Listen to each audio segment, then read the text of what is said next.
Don Alejandro, no se beba eso. La vocecita infantil apenas se alzaba por encima del suave murmullo de las guitarras españolas, pero detuvo al gran patriarca con la copa de cristal a escasos centímetros de sus labios. Alrededor de la inmensa mesa de caoba, la alta sociedad andaluza sonrió con indulgencia, asumiendo que la niña de 4 años simplemente estaba jugando. Don Alejandro incluso esbozó una sonrisa cálida, mientras bajaba lentamente la copa de Jerez. Entonces, la pequeña lo miró fijamente a los ojos, y pronunció las palabras que helarían la sangre de todos los presentes. Ese señor le echó unas gotas malas, cuando nadie miraba. Señaló directamente con su pequeño dedo hacia el otro extremo de la mesa. El silencio cayó sobre el comedor como una losa de mármol. Al otro lado de la mesa, un invitado distinguido perdió repentinamente todo el color de su rostro. El jefe de seguridad de la finca, en lugar de reírse de la ocurrencia de la niña, se acercó en silencio y retiró la copa intacta. Lo que los laboratorios encontrarían dentro de ese vino horas más tarde expondría una traición tan oscura y profunda que nadie en aquella cena habría podido imaginarla jamás. La hacienda San Telmo era mucho más que una simple propiedad agrícola. Era un testamento de piedra y cal al alma de Andalucía, una fortaleza centenaria que se alzaba orgullosa entre un mar interminable de olivos. Durante generaciones, aquellos campos habían dictado el ritmo de la vida en la región. El aroma a azahar, a tierra húmeda tras la lluvia y a aceite, recién prensado envolvía los patios empedrados. Aquella noche, la brisa cálida del sur soplaba suavemente a través de los arcos de estilo mudéjar, pero el ambiente dentro del gran comedor principal era de una tensión casi eléctrica. Don Alejandro Vargas, a sus 62 años de edad, era el indiscutible y respetado líder del grupo Oro Verde. Un hombre forjado bajo el sol inclemente, de manos encallecidas y mirada profunda, que valoraba el sudor de sus jornaleros por encima de los gráficos de beneficios en las frías juntas de accionistas. Quienes trabajaban cerca de él conocían una verdad que los periódicos financieros de Madrid nunca publicaban. Don Alejandro recordaba los nombres de todos los recolectores de aceituna, preguntaba a las cocineras por la salud de sus nietos, pagaba discretamente las facturas médicas de sus empleados, sin esperar jamás un agradecimiento a cambio. Para él, la hacienda no era una empresa, era una inmensa familia extendida. Y esa noche, esa familia estaba bajo una amenaza mortal. Esa cena no era una simple reunión social de la aristocracia terrateniente. Era, sin lugar a duda, la noche más crucial de toda su vida. Sobre la pesada mesa del comedor, iluminada por inmensos candelabros de plata maciza y decorada con impecables arreglos de rosas blancas, descansaba el futuro de miles de familias. Don Alejandro estaba a punto de firmar una fusión cooperativa histórica. Un acuerdo legal blindado que uniría a todas las pequeñas fincas locales en un frente impenetrable, protegiéndolas de ser devoradas por un conglomerado extranjero sin rostro. Ese fondo de inversión internacional llevaba meses acechando, amenazando con comprar las tierras a precio de miseria, para arrancar los olivos centenarios e instaurar un cultivo superintensivo que destruiría el ecosistema y dejaría a los pueblos vecinos en la ruina absoluta. Si el documento se firmaba esa noche, los jornaleros mantendrían sus tierras, sus empleos y su dignidad. Si fracasaba, la miseria caería sobre la región como una plaga silenciosa. Todo en la hacienda había sido preparado con una precisión milimétrica. Entre las sombras elegantes del servicio se movía Carmen. A sus 34 años, era la gobernanta general de la propiedad. Una mujer de hierro, madre soltera, que supervisaba a todo el personal doméstico con una devoción absoluta y un perfeccionismo inquebrantable. Llevaba 4 años trabajando para don Alejandro, sin haber recibido jamás una sola queja. Su mayor orgullo era su impecable uniforme oscuro, su cabello siempre perfectamente recogido y la confianza ciega que el patriarca depositaba en su criterio. Normalmente, su hija de 4 años, la pequeña Lucía, habría estado en su modesto piso del pueblo, bajo el cuidado amoroso de su abuela, pero esa misma tarde, el destino había alterado sus planes de la forma más cruel posible. Su madre había sufrido una grave caída en la escalera de su casa y había sido trasladada de urgencia al Hospital Central de Sevilla con una fractura de cadera. Sin alternativas, sin familia cercana a la que recurrir y consumida por el pánico absoluto de perder su empleo en la noche más importante de la década, Carmen había tenido que tomar una decisión desesperada. Había acudido al despacho de don Alejandro, temblando de angustia, para suplicar permiso y llevar a su hija a la hacienda. Don Alejandro, con la nobleza que siempre lo caracterizaba, había dejado a un lado los complejos contratos que estaba revisando.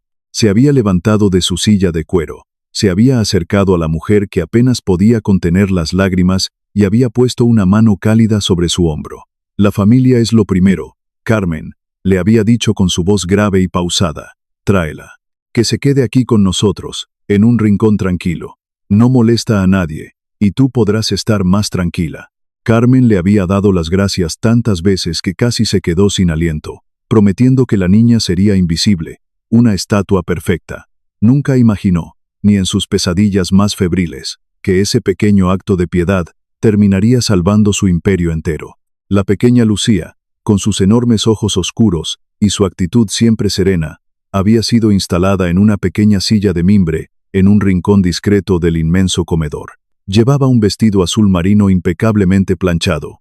Sobre sus rodillas descansaba un cuaderno de dibujo y una caja de ceras de colores muy desgastadas. Su madre le había advertido severamente que debía permanecer quieta, que no podía hacer ningún ruido, y que no debía interrumpir a los señores bajo ninguna circunstancia. Lucía se tomaba esa misión con la seriedad absoluta de un soldado adulto. De vez en cuando, levantaba la mirada, fascinada por los invitados vestidos con trajes a medida y joyas deslumbrantes que reían alrededor de la mesa. Don Alejandro cruzaba miradas con ella de vez en cuando, y le dedicaba un guiño discreto, recordando a sus propias nietas que vivían lejos en la capital. Los invitados habían llegado al caer la noche. Coches oscuros de alta gama atravesaron los pesados portones de hierro forjado de la finca, levantando estelas de polvo dorado. Abogados, inversores, presidentes de las cooperativas vecinas y socios aristocráticos tomaron sus lugares. Entre ellos destacaba con luz propia Guillermo Montes. A sus 38 años, Guillermo no solo era el brillante director financiero de la empresa, era el ahijado de don Alejandro. En la profunda y antigua cultura tradicional andaluza, ser el ahijado era un vínculo casi sagrado, un lazo que a menudo pesaba más que la propia sangre. Al no tener hijos varones, don Alejandro había volcado toda su esperanza en él. Había pagado sus costosos estudios universitarios en Londres, había guiado sus primeros pasos en los negocios internacionales y lo amaba profundamente. Guillermo se movía por la sala con una arrogancia refinada y cautivadora. Llevaba un traje de corte italiano que costaba más de lo que un jornalero ganaba en 6 meses. Saludaba a todos con calidez, derrochando un encanto que parecía completamente natural, besando las manos de las señoras y bromeando con los hombres de negocios. Nadie en aquella sala, cegado por su carisma, tenía el menor motivo para cuestionar su lealtad o sospechar de la oscuridad insaciable que habitaba detrás de su sonrisa perfecta. Guillermo despreciaba en secreto el romanticismo agrícola de su padrino. Él no veía olivos centenarios ni familias arraigadas a la tierra, solo veía márgenes de beneficio, activos infravalorados y una oportunidad de oro para hacerse inmensamente rico si la empresa caía en manos extranjeras. A pocos asientos de distancia se encontraba Ignacio Silva, un hombre de 50 años, el notario de confianza de la familia durante más de 2 décadas. Ignacio era el guardián absoluto de los secretos legales de la hacienda. Sin embargo, esa noche, su comportamiento era errático, su rostro estaba extrañamente pálido, sudaba de forma constante y se secaba la frente con un pañuelo de lino cada pocos minutos, fingiendo que el calor inusual del sur lo estaba afectando. Lo que nadie en aquella elegante mesa sabía era que Ignacio estaba ahogado hasta el cuello por deudas inconfesables. Las apuestas ilegales en las carreras de caballos de Sanlúcar de Barrameda lo habían arrastrado a un abismo financiero del que le era imposible escapar. Prestamistas peligrosos le habían dado un ultimátum. A sus pies, oculto bajo la sombra de la mesa, descansaba un pesado maletín de cuero oscuro. En su interior se encontraban las escrituras originales y los contratos de fusión que debían ser firmados inmediatamente después del postre, los documentos que sellarían el destino de la región. Observando cada movimiento desde las sombras del pasillo exterior, estaba Javier. 45 años, jefe de seguridad de la finca y antiguo oficial de inteligencia de la Unidad Central Operativa de la Guardia Civil. Javier era un hombre de pocas palabras, de complexión atlética y con una mirada de halcón que rara vez parpadeaba. Su lealtad a don Alejandro era inquebrantable, forjada en años de confianza mutua, tras haberle salvado de un intento de secuestro una década atrás.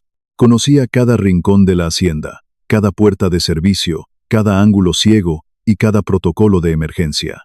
Esa noche, algo invisible en el ambiente lo mantenía en un estado de alerta máxima. Su instinto, pulido por años persiguiendo al crimen organizado, le decía que la atmósfera estaba demasiado cargada. Sus ojos expertos seguían el constante movimiento de los camareros, el flujo del vino y las conversaciones en voz baja. Observó el sudor frío de Ignacio y la sonrisa excesivamente relajada de Guillermo, archivando cada detalle en su mente calculadora. La cena transcurrió con la majestuosidad y el ritmo de un ritual antiguo. Se sirvieron platos exquisitos bajo la luz tenue de las grandes lámparas de cristal.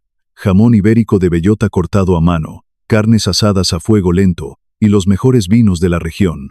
El sonido de los cubiertos de plata sobre la porcelana fina se mezclaba con las discusiones sobre cuotas de exportación, el clima de la próxima temporada y el futuro del mercado del aceite de oliva. En su rincón, la pequeña Lucía dibujaba pacientemente. A su nivel físico, el mundo de los adultos era un bosque incomprensible de piernas cruzadas, zapatos de charol lustrados y telas de seda que rozaban el suelo. Nadie prestaba la más mínima atención al espacio que quedaba por debajo de la línea de visión de la mesa. Nadie, excepto la silenciosa niña, que observaba el comportamiento de los mayores con la curiosidad pura y analítica de la infancia. Veía cómo el pie del notario temblaba sin cesar contra la pata de la silla. Veía cómo las manos de Guillermo jugaban nerviosamente con la servilleta de tela sobre su regazo. Conforme avanzaba la noche y los platos principales eran retirados por el disciplinado equipo de Carmen, la tensión en el ambiente comenzó a aumentar sutilmente. Los abogados se retiraron brevemente al despacho contiguo para preparar los espacios donde se firmarían las escrituras. Llegó entonces el momento culminante de la velada. El momento del brindis tradicional que sellaría verbalmente el compromiso de honor de todos los presentes antes de plasmar la tinta en el papel. Para esta ocasión histórica, don Alejandro había ordenado abrir una botella única de vino de Jerez, un amontillado de 50 años de antigüedad.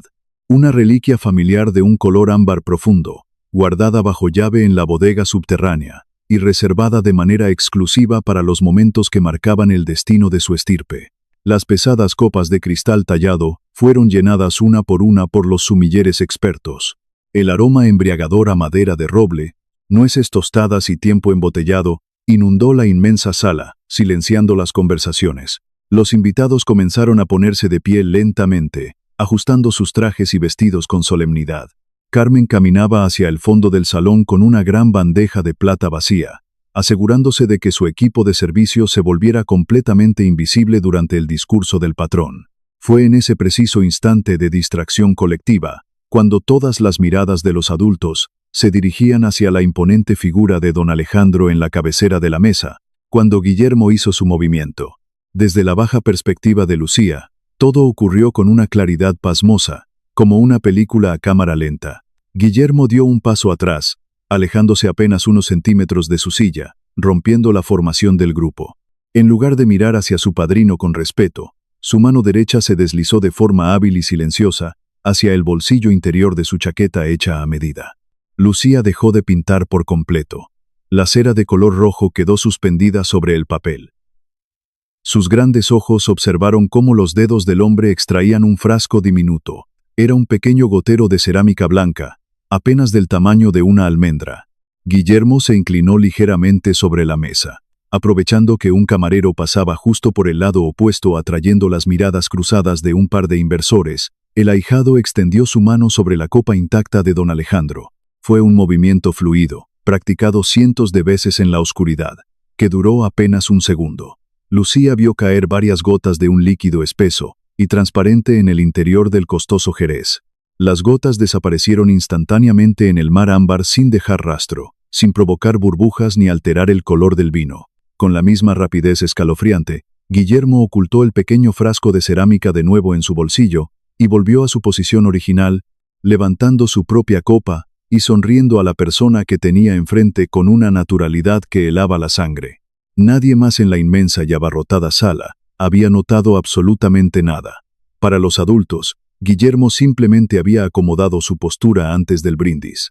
Pero en la mente inocente y lógica de la niña, algo estaba profundamente mal. Lucía había visto a su abuela usar frascos similares para medir las gotas de su medicina para el corazón, pero su abuela siempre lo hacía sobre la mesa de la cocina, a la luz del día, contando cada gota en voz alta, nunca a escondidas, nunca con esa rapidez nerviosa y furtiva. El instinto puro de la infancia le advirtió que lo que acababa de presenciar no era un acto de cuidado. Ese hombre estaba escondiendo algo. No sentía miedo, sino una confusión inmensa y un sentido de la justicia muy claro. Don Alejandro era un hombre bueno que le había regalado una sonrisa y le había permitido estar allí con su madre. Lucía no iba a permitir que tomara una medicina equivocada o secreta. Don Alejandro levantó su pesada copa de cristal. El silencio en el comedor fue total, reverencial, roto únicamente por el lejano canto de los grillos en los jardines exteriores de la hacienda. El patriarca miró a sus invitados con una expresión de profunda gratitud y emoción contenida. «Brindo por nuestras raíces», comenzó diciendo con su voz ronca y poderosa que resonó en las paredes de piedra. «Brindo por los hombres y mujeres que se levantan al alba para cuidar nuestros olivos, generación tras generación. Esta noche, no celebramos un simple contrato financiero. Celebramos la supervivencia de nuestro legado, el honor de nuestra tierra y el futuro de nuestra gente». Un murmullo de aprobación y respeto absoluto recorrió la mesa. Los invitados levantaron sus copas en un gesto unánime, acercando el cristal a sus labios. Carmen, desde la distancia junto a las pesadas cortinas de terciopelo, sintió un nudo de orgullo en la garganta al escuchar a su patrón. Pero ese orgullo se transformó en un terror helado, un pánico primitivo, en cuestión de un segundo. Al girar la cabeza mecánicamente para comprobar que su hija seguía en su sitio, se dio cuenta de que la pequeña silla de mimbre estaba completamente vacía. El cuaderno de dibujo yacía abandonado en el suelo. Su corazón dio un vuelco violento dentro de su pecho, bombeando adrenalina pura a sus venas. Lucía caminaba en silencio, con pasos diminutos y decididos sobre la gruesa alfombra persa, acercándose directamente a la cabecera de la mesa, ajena al abismo social que estaba a punto de cruzar. Don Alejandro estaba a punto de llevarse el valioso amontillado a los labios. Fue entonces cuando ocurrió. «Don Alejandro, no se beba eso». El patriarca se detuvo de inmediato, sorprendido por la interrupción. Bajó la copa lentamente, sin derramar una sola gota, y miró hacia abajo, encontrándose con la mirada seria y decidida de la niña del vestido azul. Las sonrisas indulgentes brotaron en los rostros de los aristócratas y banqueros.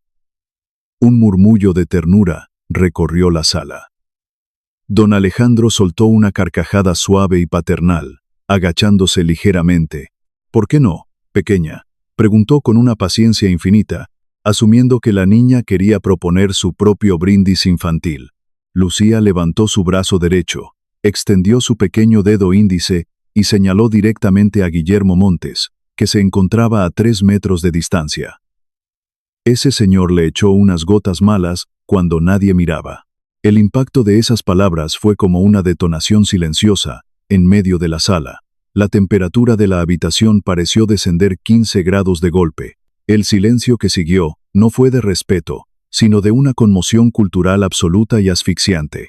En la rígida y tradicional alta sociedad andaluza, una acusación pública de esa magnitud, de envenenamiento y traición, incluso viniendo de la boca de una niña inocente, era un escándalo impensable.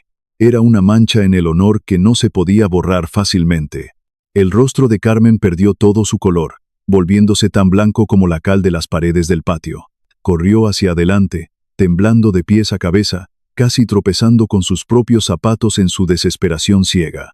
«Perdónelo, don Alejandro, por el amor de Dios», suplicaba Carmen con la voz quebrada, agarrando a Lucía por los hombros para apartarla bruscamente de la mesa. «Son cosas de niños, tiene mucha imaginación, no sabe lo que dice.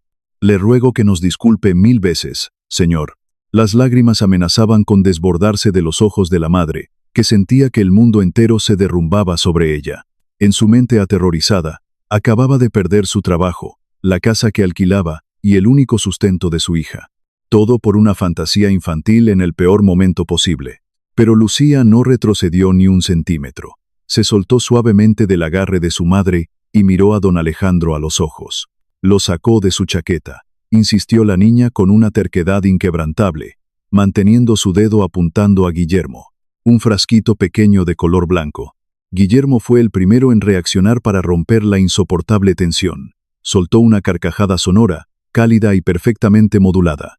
Era la risa de un hombre acostumbrado a controlar cualquier narrativa a su antojo, un depredador con piel de cordero. ¡Ay! La maravillosa y salvaje imaginación de los niños, dijo con una sonrisa deslumbrante, abriendo los brazos hacia los demás invitados en un gesto de total vulnerabilidad fingida. Seguramente la pequeña me vio sacar mis pastillas líquidas para la acidez. Tanta comida deliciosa y tantas emociones fuertes me están pasando factura esta noche, padrino. Varios invitados rieron de inmediato, exhalando el aire que habían estado conteniendo, ansiosos por disipar la incomodidad y continuar con la celebración histórica. Todo parecía volver a la normalidad. La crisis social había sido evitada con elegancia y diplomacia. Pero don Alejandro Vargas no había construido un imperio agrícola de la nada, ignorando los pequeños detalles. 15 años de negociaciones despiadadas con sindicatos, bancos y políticos le habían enseñado a leer con precisión quirúrgica lo que no se decía con palabras. Mientras todos los invitados miraban a la niña con ternura y a Guillermo con simpatía, el viejo patriarca fijó su mirada penetrante en su ahijado. Guillermo sonreía, sí. Su rostro era una máscara de relajación perfecta, pero don Alejandro bajó la vista hacia las manos del joven. Los nudillos de la mano derecha de Guillermo, la que sostenía su propia copa de cristal con una fuerza desmedida, estaban completamente blancos. Su mandíbula, bajo la impecable línea de la barba perfectamente recortada, estaba rígida, latiendo con una tensión contenida. No era la postura corporal de un hombre divertido por una anécdota infantil. Era la rigidez física de un animal depredador que repentinamente se da cuenta de que ha pisado una trampa. Don Alejandro no levantó la voz. No acusó a su ahijado frente a los banqueros y presidentes de cooperativas. No creó un pánico que habría dinamitado la fusión en ese mismo instante. Su rostro permaneció sereno, pero sus ojos se volvieron fríos y calculadores. Simplemente desvió la mirada hacia la puerta principal del comedor. Allí, fundido con las sombras del pasillo y observando la escena con la intensidad de un francotirador, estaba Javier, el antiguo oficial de la Guardia Civil, y el patriarca. Compartían un lenguaje silencioso forjado en años de crisis compartidas, un código que no requería ninguna palabra. Don Alejandro apoyó 2 dedos de su mano izquierda sobre la base de la copa de amontillado, dio 2 pequeños toques casi imperceptibles sobre la madera de caoba de la mesa, y continuó sonriendo a los invitados, retomando su discurso exactamente donde lo había dejado, como si la interrupción de la niña no hubiera sido más que un leve soplo de viento. Javier entendió la orden al instante. Su instinto policial, que llevaba toda la noche advirtiéndole de un peligro inminente, encajó las piezas del rompecabezas en una fracción de segundo. Con una fluidez asombrosa que desmentía su corpulencia, caminó hacia la mesa fingiendo ser un sumiller que se acercaba para asistir con el servicio de aguas.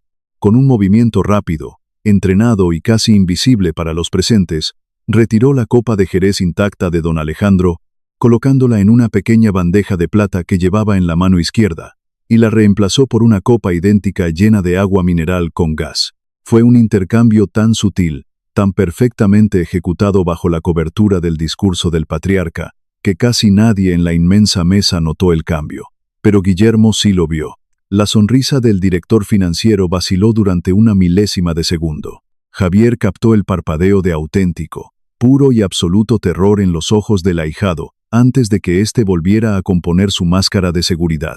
En ese cruce de miradas de apenas un instante, el jefe de seguridad supo con certeza absoluta que la niña decía la verdad.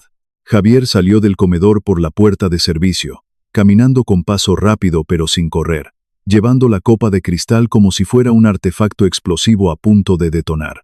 Se dirigió rápidamente a una pequeña sala de despensa insonorizada, que utilizaba como oficina de seguridad privada y centro de monitoreo. Cerró la puerta con pestillo, aislando el sonido de la fiesta.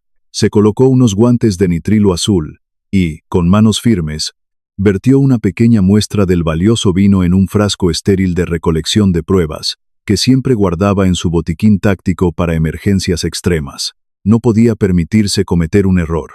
Si esto era una falsa alarma provocada por la confusión de una niña, y él paralizaba la firma de la fusión acusando al heredero de la familia, la reputación de la hacienda sufriría un golpe letal. Pero si la pequeña Lucía decía la verdad, estaban ante un intento de asesinato a sangre fría en el corazón de su propia casa, perpetrado por la propia familia para destruir el futuro de miles de jornaleros. Tomó su teléfono encriptado y marcó un número directo que no pasaba por la centralita. Al otro lado de la línea, al segundo tono, contestó un antiguo compañero de su promoción, ahora jefe de la unidad de toxicología forense de la Guardia Civil en Sevilla.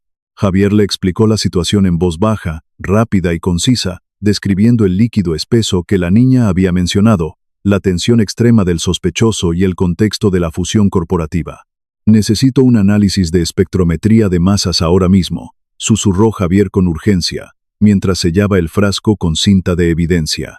«Enviaré a un guardia de mi máxima confianza en un coche rápido hacia la ciudad con la muestra. Estará en tu laboratorio en 30 minutos. No le digas a nadie. Mantén esto fuera de los canales oficiales y de los registros informáticos hasta que te llame de nuevo. Si esto es lo que creo que es, tenemos un topo en la familia, y no sé quién más está implicado». De vuelta en el inmenso comedor, el ambiente bajo la superficie de aparente normalidad era asfixiante. Don Alejandro continuó liderando la conversación, hablando extensamente sobre la historia de la almazara familiar, las antiguas técnicas de prensado de la aceituna y los desafíos de la próxima cosecha. Se negaba rotundamente a humillar a su ahijado sin pruebas científicas irrefutables, pero tampoco iba a permitir que la farsa continuara sin extrema vigilancia. Cada vez que Guillermo intentaba cambiar de tema, forzando una sonrisa, o sugería pasar directamente al despacho para firmar los documentos legales y concluir el trato, el patriarca lo detenía con una nueva anécdota interminable, ganando tiempo a la espera de los resultados. Carmen permanecía de pie junto a la pesada puerta de roble del fondo, abrazando a Lucía contra sus piernas con una fuerza desesperada. La niña había vuelto a una calma absoluta, observando la sala con curiosidad, como si advertir sobre un envenenamiento mortal en medio de una cena de gala fuera una tarea cotidiana sin importancia. Carmen, por el contrario, sentía que el suelo empedrado se abría bajo sus pies, amenazando con tragarla. Rezaba en silencio, con los ojos cerrados, para que todo fuera un malentendido terrible. Si el vino estaba limpio, su vida entera se desmoronaría por la imprudencia imperdonable de haber llevado a su hija al trabajo. Pasaron 45 minutos agónicos. El postre, un delicado tocino de cielo con helado de azahar, fue servido en platos de porcelana con bordes de oro. Guillermo revisó su costoso reloj de pulsera por quinta vez consecutiva. Sudaba levemente por el cuello de la camisa, a pesar de que los grandes ventanales estaban abiertos y entraba una brisa fresca. Don Alejandro notó cada mirada al reloj, cada pequeño gesto de impaciencia. Javier, observando desde las sombras del pasillo a través de la puerta entreabierta, también lo notó. Ninguno de los dos hombres hizo ningún comentario. La trampa se estaba cerrando lentamente.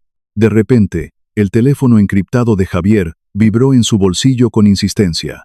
El jefe de seguridad se apartó hacia un pasillo oscuro, lejos del alcance de los oídos de los invitados, y contestó. La voz de su contacto en toxicología sonaba grave, estrictamente profesional y cargada de una urgencia escalofriante. Javier, escucha con atención, dijo el forense sin preámbulos. La muestra está contaminada. Es un extracto purificado de digitalis, una toxina cardíaca brutal, altamente concentrada y muy difícil de conseguir. Actúa despacio, bloquea los impulsos eléctricos del corazón de forma gradual, y no deja rastro evidente a menos que sepas exactamente qué buscar en una autopsia exhaustiva. Si el viejo hubiera bebido un solo sorbo de esa copa, habría colapsado en su cama horas después de que terminara la cena. Estaría muerto antes del amanecer. Y los médicos forenses lo habrían clasificado sin dudarlo como un infarto masivo natural provocado por el estrés de la firma del contrato. Javier sintió un escalofrío helado recorrer su espina dorsal, un frío que no tenía nada que ver con la temperatura de la noche. El enemigo no estaba escondido en las sombras de la finca, armado con un rifle. Estaba sentado a la mesa principal, comiendo de su comida, bebiendo su vino y riendo con sus invitados, amparado por el cariño ciego de su víctima. El ahijado había planeado el asesinato corporativo perfecto, diseñado para parecer una tragedia natural, que lo dejaría como el heredero indiscutible del imperio. Javier colgó el teléfono lentamente, respiró hondo, llenando sus pulmones, preparándose mentalmente para entrar al comedor, detener la cena de manera definitiva, arrestar a Guillermo Montes y aislar la hacienda completa bajo un protocolo de encierro de emergencia. Pero antes de que pudiera dar un solo paso hacia el comedor, la radio de su pinganillo de seguridad emitió un chasquido estático penetrante. Era uno de los guardias que custodiaba el pasillo oeste, la zona de alta seguridad cerca de las oficinas privadas de la familia. La voz del guardia temblaba de pánico absoluto, rompiendo por completo el protocolo de comunicaciones.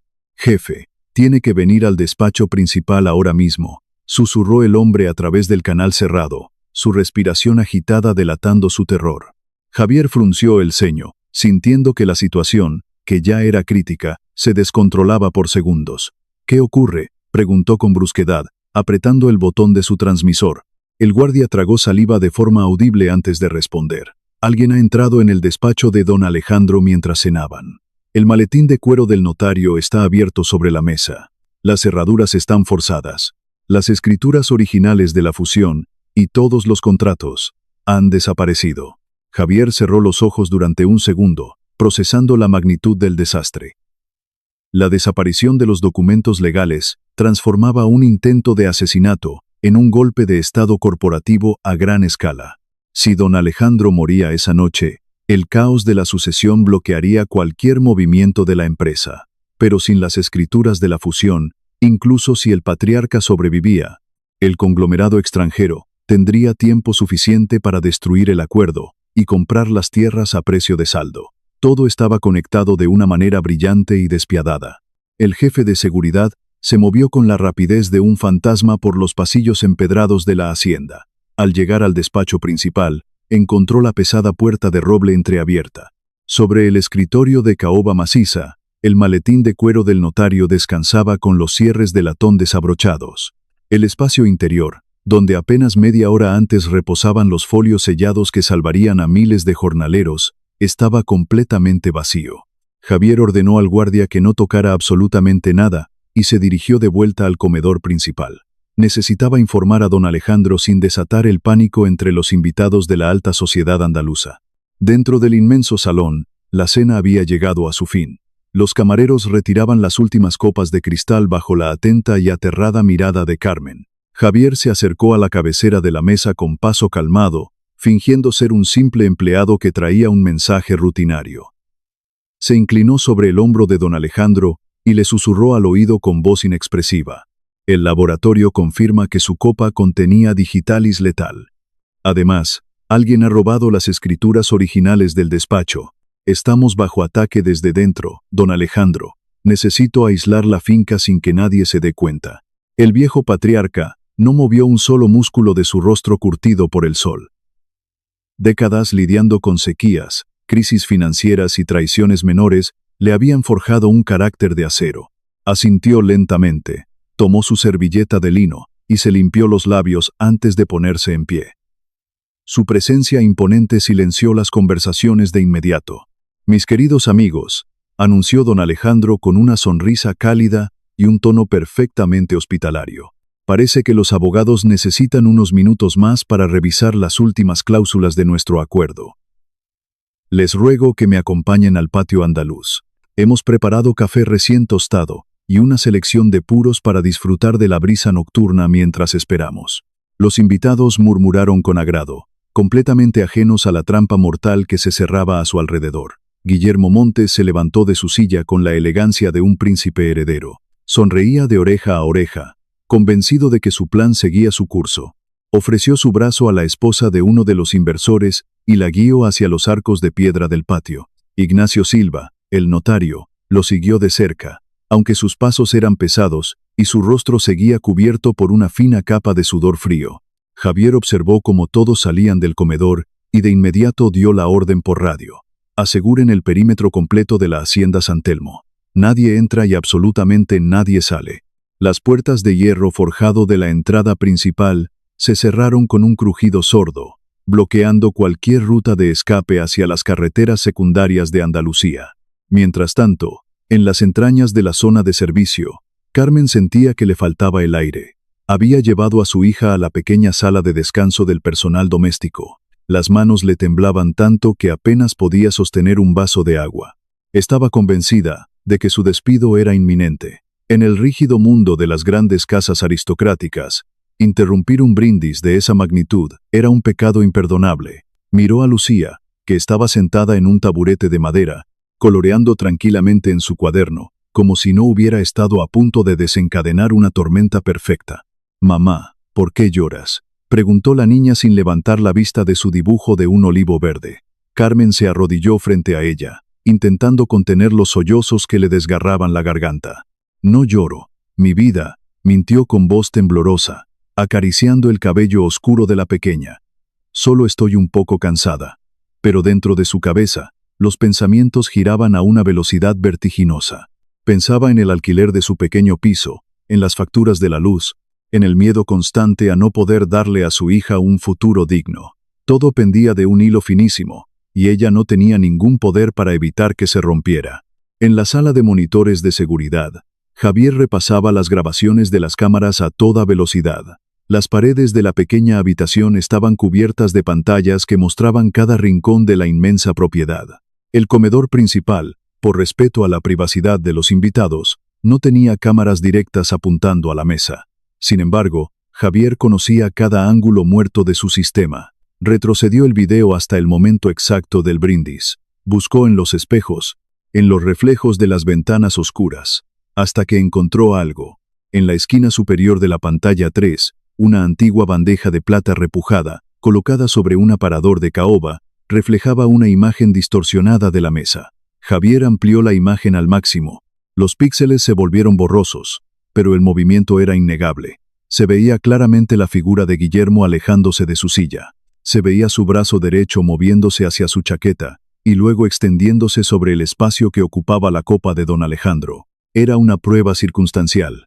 Ningún juez de instrucción en toda España emitiría una orden de arresto basándose únicamente en un reflejo borroso sobre una bandeja de plata. Javier necesitaba pruebas físicas contundentes. Necesitaba el frasco que la niña había visto. Pero el robo de las escrituras le ofrecía otra línea de investigación mucho más rápida. Cambió de monitor y revisó las cámaras del pasillo oeste, el que conducía al despacho principal. Guillermo no había abandonado el comedor en ningún momento, excepto para ir al patio con los demás. Él no había robado los documentos. Alguien más lo había hecho por él. Javier avanzó la grabación de la última hora. De repente, una figura conocida apareció en la pantalla. Ignacio Silva, el notario.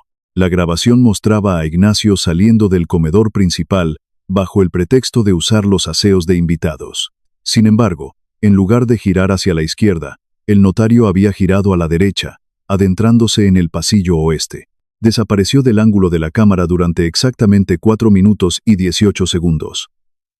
Tiempo más que suficiente para entrar al despacho, abrir su propio maletín, extraer las escrituras originales y ocultarlas. La cámara lo captó regresando al comedor con el rostro pálido y los pasos apresurados. Javier detuvo la imagen en el rostro aterrado del notario. Ya tenía el eslabón débil de la cadena. Javier salió de la sala de seguridad y caminó hacia el patio andaluz. Los invitados bebían café en finas tazas de porcelana y conversaban animadamente bajo la luz de las estrellas. El aroma a jazmín y a tabaco de pipa llenaba el aire de la noche. Javier se acercó discretamente a Ignacio, que estaba de pie junto a una fuente de azulejos, bebiendo agua con desesperación. «Don Ignacio», murmuró el jefe de seguridad con tono cortés pero firme. «Don Alejandro solicita su presencia en la bodega vieja. Hay un pequeño problema con una de las firmas que necesita su atención inmediata». El notario palideció aún más, si es que eso era posible. Sus manos temblaron al dejar el vaso de agua sobre el borde de la fuente. «Por supuesto», tartamudeó. «Faltaría más». Javier lo guió lejos de la multitud, atravesando los jardines hasta llegar a unas pesadas puertas de madera de roble que daban acceso subterráneo a la bodega de la hacienda. Al bajar las escaleras de piedra, el aire se volvió frío y húmedo, impregnado del olor centenario a vino fermentado y madera vieja. En el centro de la inmensa sala subterránea, rodeado de hileras interminables de barricas de roble, esperaba don Alejandro Vargas. El patriarca estaba de pie, con las manos entrelazadas a la espalda, observando al notario con una frialdad que helaba la sangre. No había furia en sus ojos, sino una decepción tan profunda que resultaba insoportable. Ignacio se detuvo a 3 metros de distancia, incapaz de sostenerle la mirada al hombre que había confiado en él durante 20 años. Javier cerró la pesada puerta de la bodega a sus espaldas, dejando a los 3 hombres completamente aislados del resto del mundo. ¿Dónde están mis escrituras, Ignacio?, preguntó don Alejandro con voz baja y pausada. El eco de sus palabras rebotó contra las paredes de piedra abovedadas. El notario intentó fingir sorpresa, pero el terror le paralizó la lengua. Yo no sé de qué me habla, don Alejandro. El maletín estaba en su despacho. Yo no lo he tocado desde que llegamos. Javier dio un paso al frente, invadiendo el espacio personal del notario con la presencia intimidante de un antiguo oficial de inteligencia. Tenemos las grabaciones del pasillo oeste, Ignacio. Sabemos que entraste al despacho durante la cena. Sabemos que el maletín está vacío. Y sabemos que Guillermo intentó envenenar a don Alejandro hace menos de 1 hora. Estás encubriendo un intento de asesinato. La palabra asesinato rompió las últimas defensas psicológicas del notario. Las rodillas de Ignacio cedieron y cayó pesadamente sobre el suelo de piedra de la bodega. Se cubrió el rostro con las manos y comenzó a llorar de forma patética, los sollozos resonando entre las barricas centenarias. Yo no sabía nada del veneno. Lo juro por la vida de mis hijos, gritó Ignacio entre lágrimas. Guillermo me dijo que solo íbamos a retrasar la firma. Me dijo que si los documentos desaparecían esta noche, el conglomerado extranjero haría una oferta hostil mañana a primera hora. Las acciones de las cooperativas caerían, y ellos comprarían todo. Don Alejandro lo miró con un desprecio absoluto. ¿Y por qué te prestaste a destruir a tu propia gente, Ignacio? ¿Qué te ofreció mi ahijado para que vendieras tu alma de esta manera? El notario levantó el rostro empapado en lágrimas. Las carreras en Sanlúcar, confesó con voz rota. Debo más de 500.000 euros a prestamistas clandestinos. Me amenazaron con hacerle daño a mi familia si no pagaba antes del fin de semana. Guillermo se enteró. Se ofreció a limpiar mis deudas si sacaba las escrituras de la casa esta noche. Él me dio un teléfono especial para avisarle cuando el trabajo estuviera hecho. Yo solo tenía que esconder los papeles. Jamás habría aceptado si hubiera sabido que quería matarlo, don Alejandro. Se lo juro. ¿Dónde están las escrituras ahora?, exigió saber Javier. Ignacio señaló hacia la escalera por la que acababan de bajar. En mi maletín, susurró. Tiene un doble fondo bajo el forro de cuero rojo. Los papeles y el teléfono que me dio Guillermo están ahí escondidos. Quería sacarlos de la finca cuando terminara la cena. Javier asintió y se comunicó por radio con uno de sus hombres de confianza, ordenándole que revisara el maletín de inmediato. 1 minuto después, la confirmación llegó a través del auricular. Los documentos estaban intactos y el teléfono de prepago había sido asegurado. Don Alejandro miró al hombre que lloraba en el suelo. Has traicionado mi confianza. Has puesto en peligro a miles de familias y te has aliado con un asesino, sentenció el patriarca con voz de hielo. Quédate aquí abajo en la oscuridad, Ignacio. Piensa en lo que has hecho hasta que venga la Guardia Civil a ponerte las esposas. Don Alejandro se dio la vuelta y comenzó a subir las escaleras sin mirar atrás, dejando al notario sumido en su propia miseria. Javier siguió a su jefe hasta la planta principal. La situación legal estaba tomando forma, pero aún faltaba la pieza clave. Para destruir a Guillermo Montes de manera definitiva, necesitaban el frasco de veneno. Javier sabía que Guillermo no sería tan estúpido como para conservar el arma del crimen en su bolsillo durante el resto de la noche. Tenía que haberse deshecho del pequeño envase de cerámica en algún momento entre el brindis y su salida al patio andaluz. Javier sacó su teléfono encriptado y marcó el número de su antiguo comandante en la unidad central operativa. El protocolo de discreción había terminado. Necesitaba a los mejores especialistas forenses de Andalucía, y los necesitaba operando en las sombras. En menos de 20 minutos, 3 furgonetas negras sin logotipos oficiales atravesaron las puertas traseras de la finca, avanzando con las luces apagadas por los caminos de tierra que bordeaban los olivares. Un equipo de 8 agentes vestidos de civil, equipados con maletines de recolección de pruebas, entró silenciosamente por la zona de servicio. Javier reunió a los agentes en la cocina. El objetivo es un frasco de cerámica de no más de 5 centímetros, explicó con precisión militar. El sospechoso salió del comedor hacia el patio andaluz hace media hora. Tuvo que deshacerse de él en el trayecto. Busquen en los maceteros, bajo las alfombras, en las papeleras de los baños de invitados. No hagan ruido. Los invitados no deben darse cuenta de que están aquí. La búsqueda sistemática comenzó. Los agentes de la Guardia Civil se movieron por los pasillos con la eficacia de cirujanos. Revisaron los baños, vaciaron discretamente las papeleras de plata y palparon los cojines de los sofás en los salones adyacentes. Pasaron 15 minutos agónicos sin resultados. Javier empezaba a temer que Guillermo hubiera arrojado el frasco por alguna ventana hacia los densos jardines exteriores, lo que haría casi imposible encontrarlo antes del amanecer. Pero entonces, uno de los agentes que peinaba el perímetro del patio andaluz hizo una señal con la mano. Javier se acercó rápidamente, manteniéndose oculto detrás de una columna de piedra. El agente señalaba una gran maceta de terracota llena de geranios rojos, situada justo en la ruta que Guillermo había tomado desde el comedor. Con unas pinzas de precisión, el agente apartó suavemente la tierra húmeda cerca del borde de la maceta. Allí, semienterrado entre las raíces de las flores, brillaba el pequeño frasco de cerámica blanca que la niña había descrito con tanta exactitud. Javier sintió una oleada de triunfo. El agente de la Guardia Civil extrajo el frasco con extremo cuidado y lo depositó en una bolsa de pruebas transparente. A simple vista, se podía observar una gota de líquido espeso y oscuro en la rosca del gotero.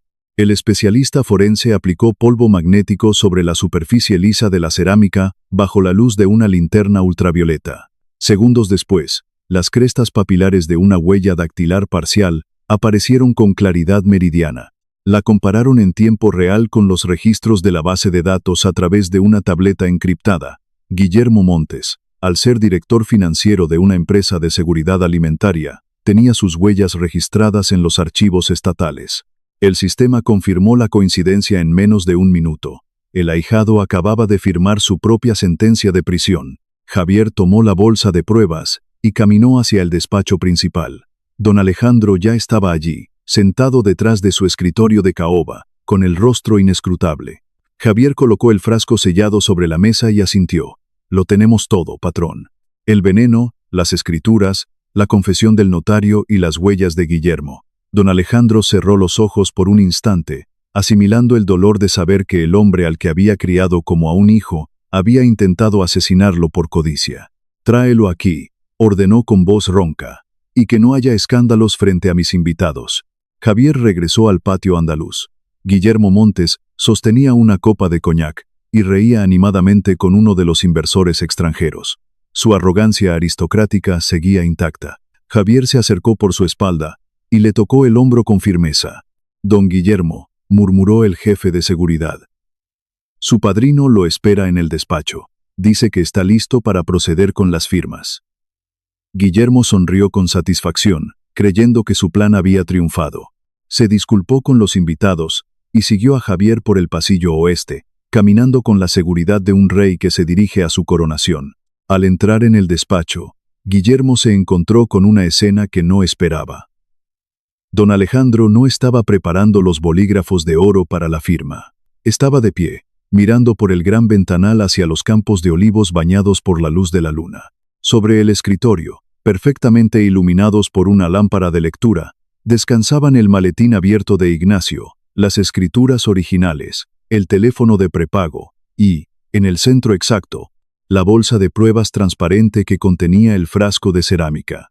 La sonrisa de Guillermo se congeló en su rostro de forma grotesca. El color abandonó sus mejillas en un instante. Sus ojos saltaron del frasco a los documentos y luego a la figura imponente de su padrino.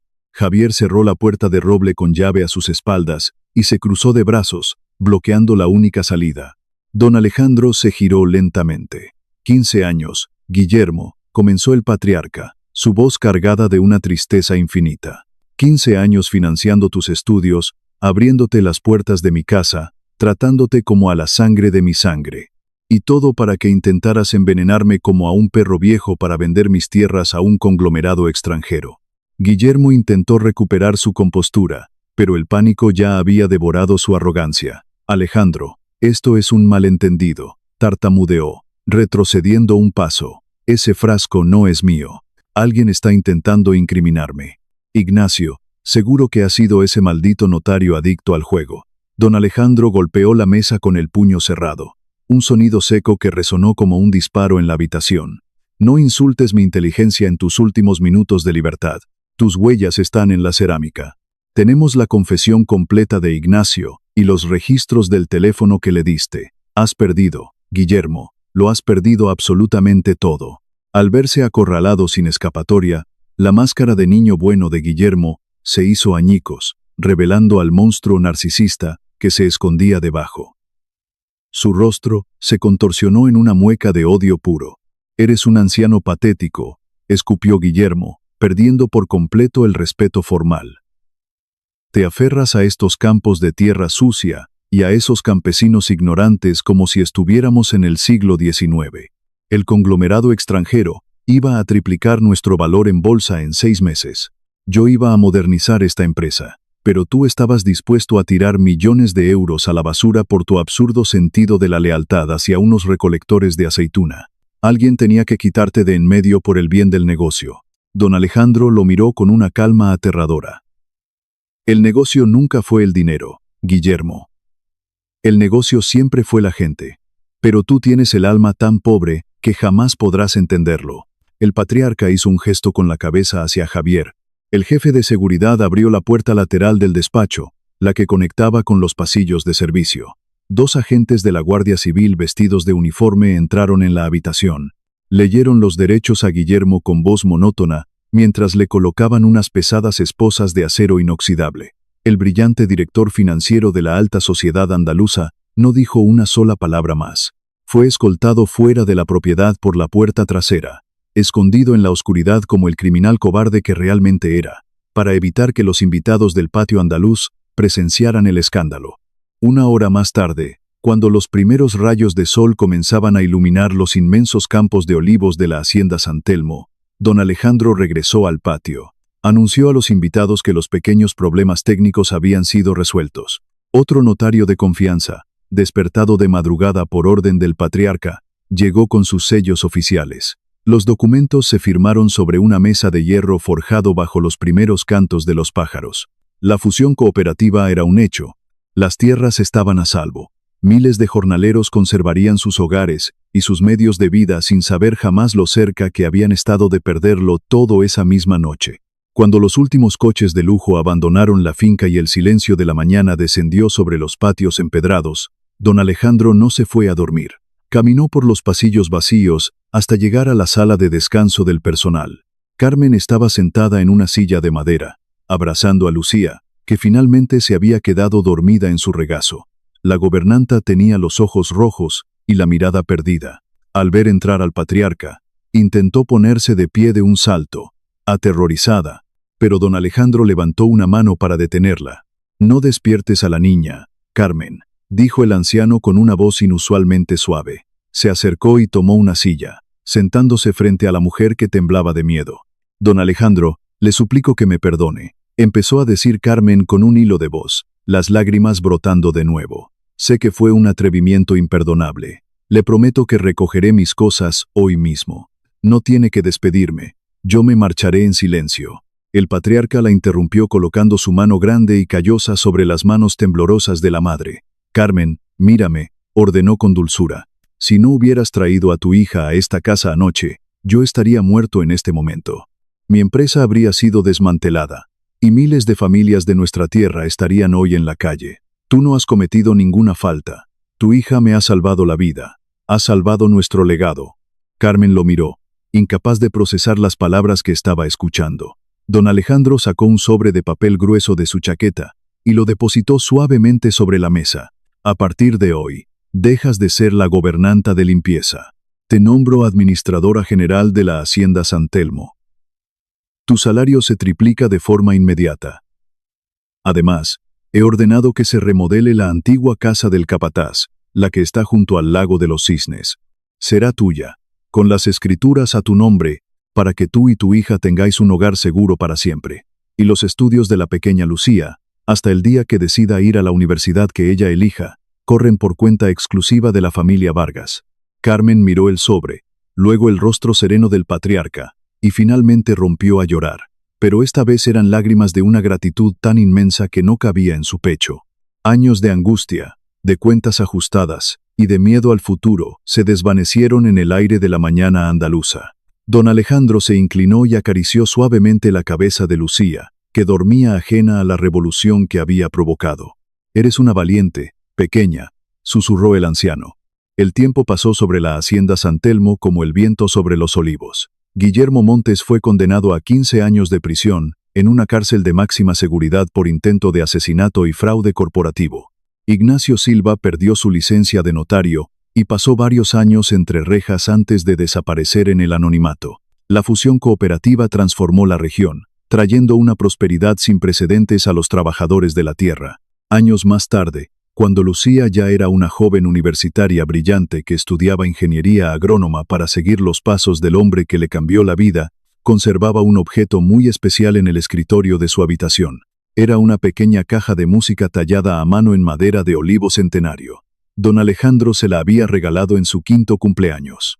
Cuando se levantaba la tapa, la caja reproducía la melodía de una guitarra española clásica, la misma que sonaba en el comedor aquella noche fatídica.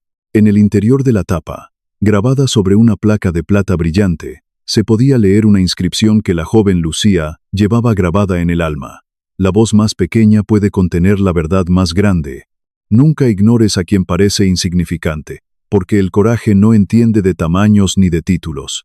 Una lección eterna nacida en el corazón de Andalucía, que demostró al mundo que, a veces, un imperio entero no se salva con ejércitos ni millones, sino con la inocencia de una niña que simplemente se negó a quedarse callada.